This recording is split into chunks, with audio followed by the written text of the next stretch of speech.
Governor Scott Walker has the lowest approval rating since taking office in Wisconsin, but he's still leading the pack among candidates for president. Political reporter Jessica Arp is here to break down the latest Marquette Law School poll for us tonight. Jess. Yeah, a lot of information in this poll today, but these new numbers come at a time when Governor Walker has been falling in the polls in early voting states, and now his numbers are dropping here, too.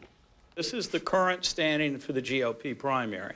In the first Marquette Law School poll released since April, poll director Charles Franklin showed results that have Governor Walker continuing to lead the pack of 17 GOP candidates in Wisconsin. In the August results, Walker leads with 25% of Republican primary voters. Dr. Ben Carson follows with 13%, businessman Donald Trump at 9%.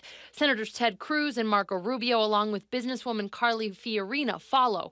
That's a shift from April, where Governor Walker led the field with 40% of the vote. We'll see whether this stays the way it is as people focus a little bit more. It's also fair to say that in April, we didn't have Donald Trump in the race. We didn't have a pretty noticeable rise by Ben Carson as well. But it's clear that Walker running for president has hurt his approval at home. The Marquette poll shows an all-time low approval rating of 39%, with 57% disapproving of the job the governor is doing.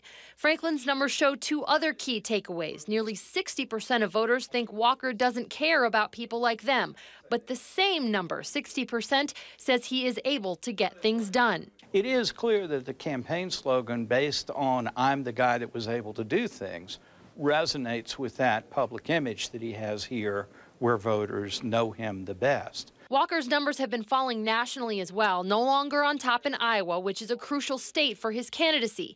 He's polling 10 points behind Hillary Clinton in a head-to-head matchup in Wisconsin.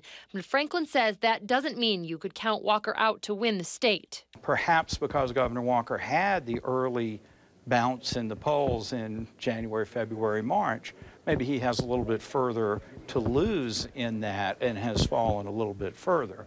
But I would hasten to add that we're still in August. We're a long ways away. And now, the good news for Walker may be that get things done number. Also, numbers have shifted a bit back in the state is headed in the right direction, but only slightly. We'll have to see whether any of these trends continue in the polling that is expected to happen at Marquette into the fall. Okay, so we saw the polling, head-to-head, Walker and Clinton, but how is Hillary doing in Wisconsin? Well, she is still maintaining a lead here as we look at the numbers comparably. You can see here that she's at 44% over Bernie Sanders at 32%. And Vice President Joe Biden at 12%. She was at 58% in April, though. Sanders wasn't in that poll at this point. And obviously, we did see as well a big crowd here in Madison for Bernie Sanders a few weeks ago, too. So that's kind of an interesting thing that we'll continue to watch, things tightening up a little on the Democratic side, too. Yeah, it's interesting. We also learned some more about the Senate numbers, too, from this poll, right? Well, that's right. And in that race, former Senator Russ Feingold